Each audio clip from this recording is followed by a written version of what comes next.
16 years ago, on this exact date, a midfielder nobody outside of South Africa had ever heard of scored the opening goal of a World Cup. Left foot, top corner. 84,000 people losing their minds. That moment became one of the most iconic in tournament history. Thursday, June 11, 2026. Same date, same fixture, different continent. And the question nobody is asking loudly enough, can it happen again? Mexico versus South Africa, Estadio Azteca, the biggest World Cup in history. I've spent 2 weeks going deep on this match. The history, the squads, the tactics, the numbers. By the end of this video, I'm giving you my exact score prediction, and I think you're going to disagree with part of it. If this is the kind of football content you've been looking for, subscribe now and turn on notifications. This is just the beginning. Let's get into it. June 11, 2010, Soccer City, Johannesburg, the first World Cup ever played on African soil. In the 55th minute, Sifiwe Chashabala picked up the ball, played a quick combination, surged into the box on the left, and unleashed a left-footed rocket into the top corner. The stadium erupted. Mexico equalized through Rafael Marquez in the 79th minute. Final score 1-1. South Africa never made it out of the group stage, eliminated on home soil in front of their own people. And now here we are, same date, same fixture. And here's the detail I wasn't expecting when I started digging. Javier Aguirre is coaching Mexico again. The same man who was on that bench in 2010.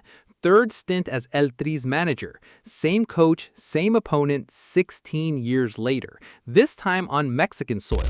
That's either poetic or a psychological trap. I'm genuinely not sure which. But here's what makes this match truly historic. The Azteca becomes the first stadium ever to host 3 World Cup opening matches after 1970 and 1986. 80,000 fans, one of the loudest atmospheres in world football, and a nation that remembers Qatar 2022 like a wound. Mexico failed to reach the knockout stage for the first time since 1978. Aguirre had to rebuild, and the squad he's brought here is genuinely different. 13 players who weren't part of that disaster. The most extraordinary of them is Gilberto Mora, a 17-year-old midfielder from Tijuana who could become the youngest Mexican man ever to play in a World Cup. I checked that number twice, still 17. The experience spying is still there. Edson Alvarez back from ankle surgery anchoring midfield. Raul Jimenez leading the attack at 35. 44 career goals for Mexico. A man who fractured his skull in a collision in 2020 and came back. On the flanks, Roberto Alvarado and Cesar Huerta with pace and directness. Santiago Jimenez ready to change the game from the bench. Now here's where I had to completely rethink my read on this match.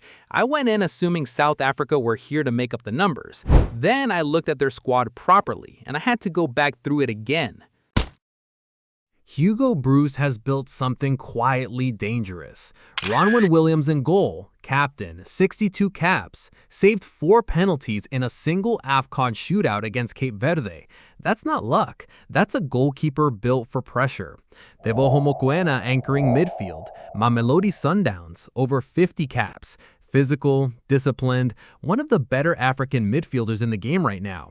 And Lyle Foster leading the attack, 10 goals in 29 appearances for the national team. Premier League experience with Burnley, quick and physical. This is not a team that traveled here to participate. Bruce will set up compact, low block, fast on the counter. And here's the thing nobody wants to say out loud. In 2010, with a similar structure, on a similar occasion, South Africa went ahead against Mexico. They almost won that game, and Bella hit the post in the final minutes. The tactical picture for Thursday. Mexico pushes high, controls possession, uses the width. South Africa absorbs and hunts space for Foster on the break. Set pieces could decide this. Both teams carry genuine dead ball threat. And then there's the factor that doesn't show up on the team sheet.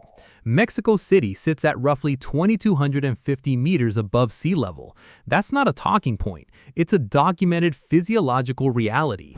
The ball moves differently. Recovery slows. For a team flying in from sea level, those effects become serious around the 60-minute mark. Mexico lives with this every week. South Africa does not. That advantage grows as the match goes on. I've looked at everything. Mexico beat Ghana 2-0 and Australia 1-0 in warm-ups, Alvarez building match sharpness back after injury. South Africa drew 1-1 with Panama in a pre-tournament friendly, Foster missing chances he'll need to convert here. So here's exactly what I think happens Thursday. Mexico 2-1 South Africa. The hosts are better, deeper, and playing in front of a crowd that won't stop.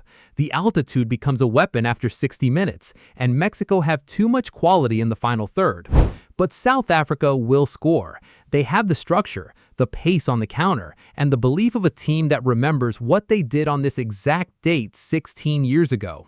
This will not be comfortable. Mexico will earn these 3 points. Jimenez or Alvarado opens it for El Tri. South Africa hit back. Foster or Mokoena finds a moment, makes it a real match. Then Mexico's depth and the altitude tips it their way late. 2-1 at the final whistle. That's my call. Now I want yours. Drop your score prediction in the comments. Like the video if this gave you something to think about. Subscribe and turn on notifications. North America is writing history. It starts Thursday.